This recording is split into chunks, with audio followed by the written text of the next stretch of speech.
All right, Shalom. Before I get started, I want to give all glory and honor to Yahweh, by Hashem, Yahweh Shai, by Hashem, Rakah HaKwadash. Double honors to my apostles and elders of Great Millstone that are ruling well. Peace and safety to all the Akim that's out here pushing this word of truth and sincerity. All right.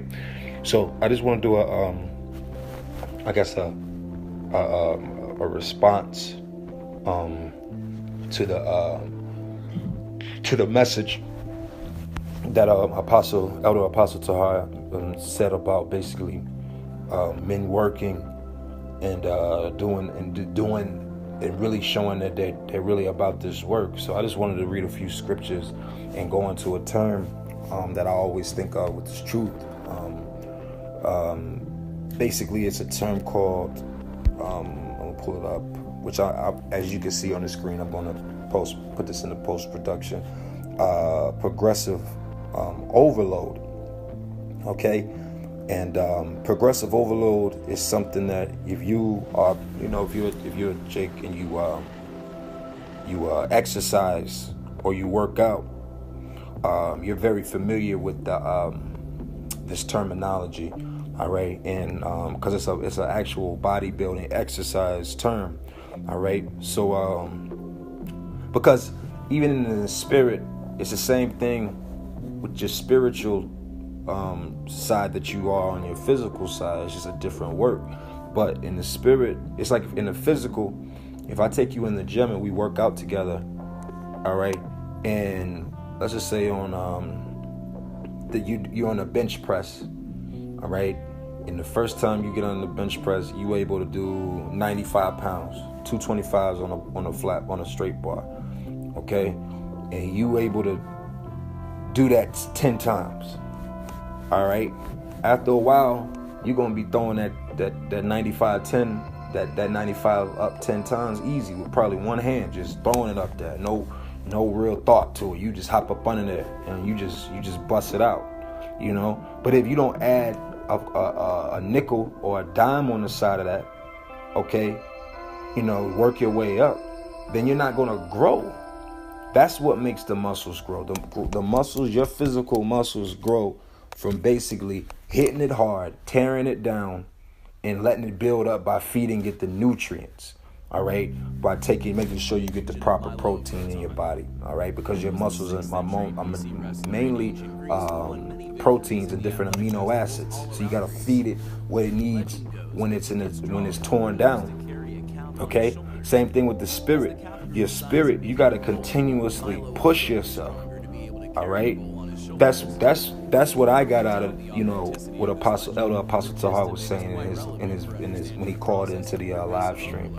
All right, which that video is floating around. Everybody's re-uploading it, what he said. But if you came in this thing a year ago, or if you've been in this thing for 5, 10 plus years, or whatever year you are, if you've been in this thing for 2 years, you at the 2-year mark should not be the same as you were at 1 day in, man. All right, same thing with anything.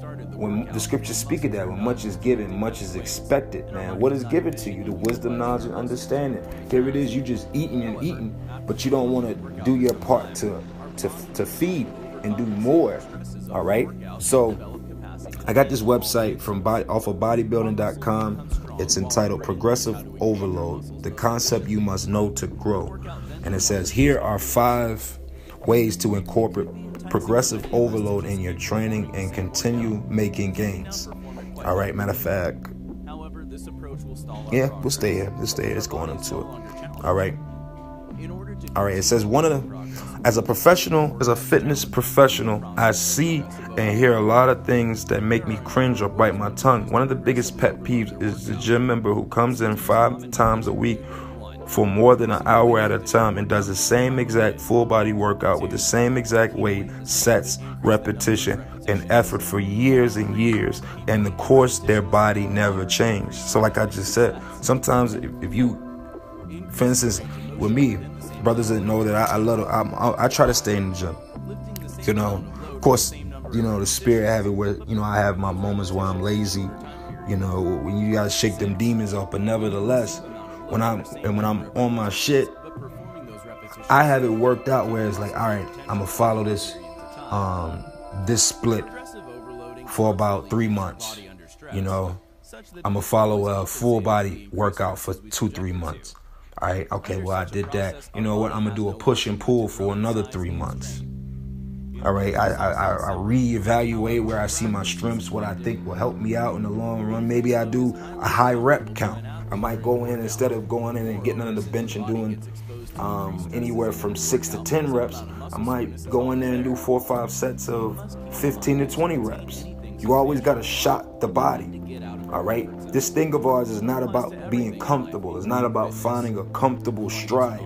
All right, through the spirit, you should always be uncomfortable. You should always be on edge in this thing. You should always be feeling like, damn, man, I'm doing this, I'm doing that. Because it's not going to stop. If you in the spirit, it's always going to be like, man, I'm dealing with these brothers in this camp. I'm dealing with those brothers. I'm helping this, I'm helping that.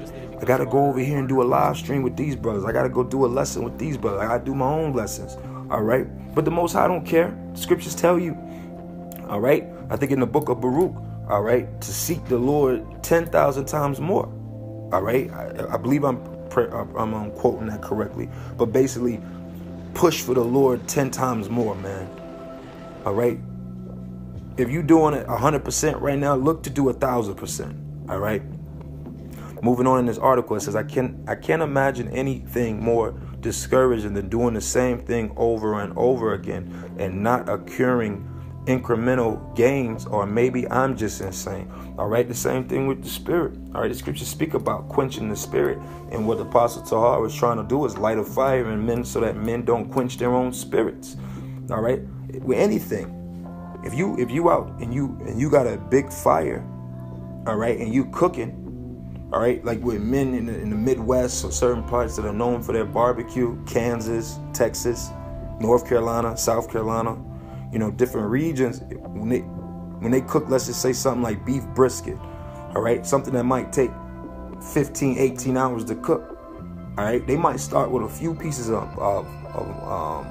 hickory wood or apple oak wood or something of that nature, and they got a fire going, and that fire be burning good, but you know what, them woods burn out. So what you got to do, you got to continuously work to keep that fire, to maintain that fire. And that's the same with us in the spirit, all right? Now I'm going to skip down a little bit because I don't want to make this too long. It says the human body will not change unless it's forced to, all right? And what is the head to us? He's forcing the body. The scriptures tell you, not the scriptures, but there's a saying that the body, that the mind, whatever if you believe it, you can achieve it. It first starts in the mind. And who's the mind? Who's the head? All right. Where does the spirit of Yahweh Shem Yahweh Shai come through to feed us? Through Apostle Tahar. All right. So he's that mental aspect of it all. That's what? Trying to light a fire. And not all of us. All right. I'm not doing this lesson as if like, yeah, Apostle Tahar talking about, yeah. Nah, he's talking about all of us. We all could do more. All right. We all could do more. All right, that's what reading on it says. That's why you can never grow complacent with your training. And the same thing applies to this word. You can never grow complacent with this work. What do they call it when you go to the gym? You working out. What are we doing in the spirit? We're working out. All right. Once you fall, and I'm going to stop at this point, but it says once you fall into a comfort zone and the workouts are no longer challenging, you plateau. And when you plateau in bodybuilding, like a plateau, for instance, is basically a drop-off point, all right? And then it's just a straight field or a straight plane, all right? So when you have a straight plane, that means you're not growing. You've plateaued. You're not adding any more strength. You're stuck. You're basically stuck out to sea with no sail. So what happens? You got to do something crazy to break that plateau now. Right? If you're working out and you hit a plateau, it's like you on the bench. And let's just say you get stuck at 245 on the bench, right? You might very well have to stop working out. Let me stop that. But that's even part of it too. There's a term called deloading. Sometimes you got to take a break off, let your muscles recoup. All right. And like I said, maybe your body has grown to the fact that you come into the gym and you hit flat bench, you hit